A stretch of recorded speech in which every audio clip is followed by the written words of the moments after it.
Imaginez un secret cosmique, enfermé dans une sorte de coffre-fort ultime dont les murs seraient faits d'espace et de temps complètement déformés. Eh bien aujourd'hui, on va tenter de forcer ce coffre-fort, on va décortiquer ensemble l'un des plus grands mystères de la physique moderne. Cette question, on la connaît tous. Mais ce n'est pas juste une énigme pour s'amuser. C'est un véritable champ de bataille théorique. Un champ de bataille qui met en péril les fondations même de notre compréhension de l'univers. Rien que ça. Pour bien comprendre ce conflit cosmique, il faut d'abord qu'on aille sur place. Il faut visiter la scène du crime, cet endroit dans l'univers où les lois de la physique, telles qu'on les connaît, semblent tout simplement ne plus s'appliquer.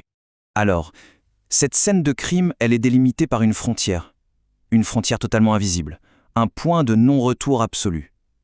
C'est ça qui définit un trou noir. Les trous noirs, ce sont un peu les monstres gravitationnels de l'univers. Faut s'imaginer la masse de plusieurs soleils comprimés dans un poids si petit qu'il en devient infiniment dense. Leur gravité est tellement puissante qu'elle ne fait pas qu'attirer la matière. Non, elle déforme, elle tord la trame même de l'espace-temps. Et là, il y a un point crucial à comprendre. Cette fameuse frontière, l'horizon des événements, ce n'est pas un mur physique. On ne s'écrase pas dessus. C'est une limite immatérielle, une sorte de ligne invisible dans l'espace-temps.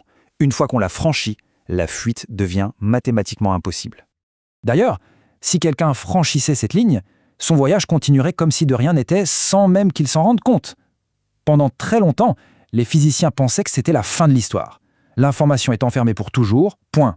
Sauf que, une découverte absolument stupéfiante de Stephen Hawking est venue tout remettre en question. C'est là que le paradoxe commence vraiment. La découverte de Hawking a révélé que les trous noirs ne sont pas les prisons éternelles, comme on le croyait. En fait, ils s'évaporent. 60 ans après qu'Einstein a posé les bases et que Schwarzschild a décrit mathématiquement le premier trou noir, Stephen Hawking a fait un calcul qui a tout changé. Il a prouvé que les trous noirs, en fait, ne sont pas si noirs que ça.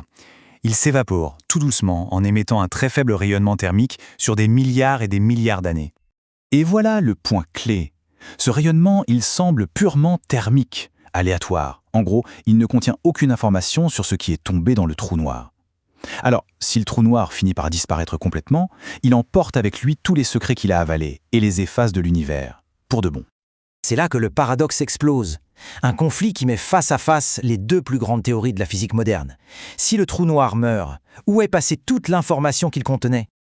Ce conflit, c'est un vrai choc des titans. D'un côté, la relativité générale d'Einstein, de l'autre, la mécanique quantique.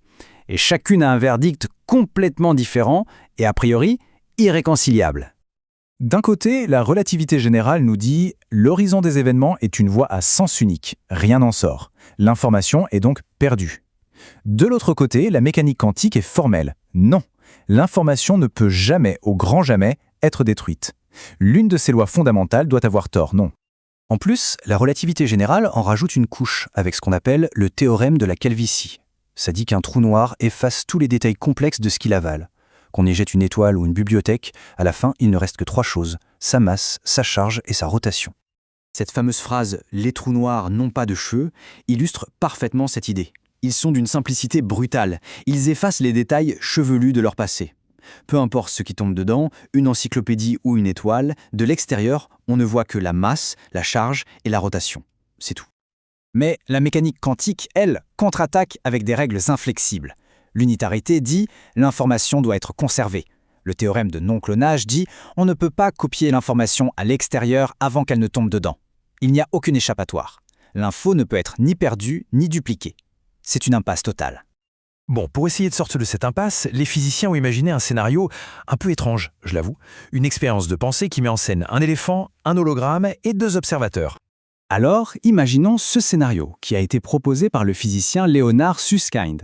On a Alice qui observe de loin, bien en sécurité, et puis on a Bob qui est un peu plus audacieux, il plonge vers le trou noir sur son éléphant.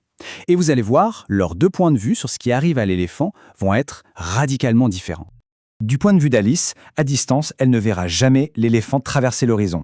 À cause de la dilatation du temps qui devient extrême, elle le verra ralentir, s'aplatir comme une crêpe et être lentement vaporisé par le rayonnement de Hawking. Pour elle, c'est clair, l'information de l'éléphant s'échappe dans ses cendres rayonnantes. Ouf, la mécanique quantique est sauve. Mais pour Bob, qui est en chute libre, rien de tout ça n'arrive. Lui et son éléphant traversent l'horizon sans même s'en apercevoir. Pour lui, c'est juste un point normal dans l'espace. Il continue sa chute et l'information de l'éléphant est clairement à l'intérieur du trou noir, ce qui est en parfait accord avec la relativité générale.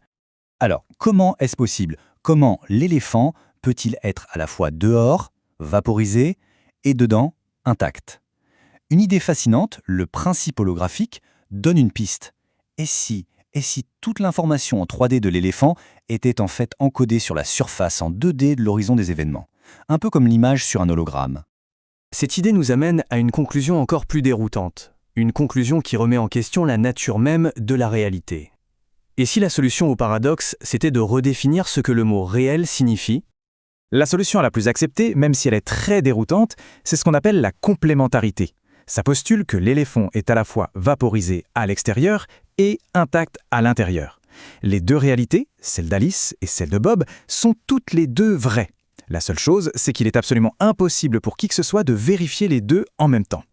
Pour essayer de se représenter ces géométries bizarres de l'espace-temps, les physiciens utilisent des outils comme ces diagrammes de Penrose.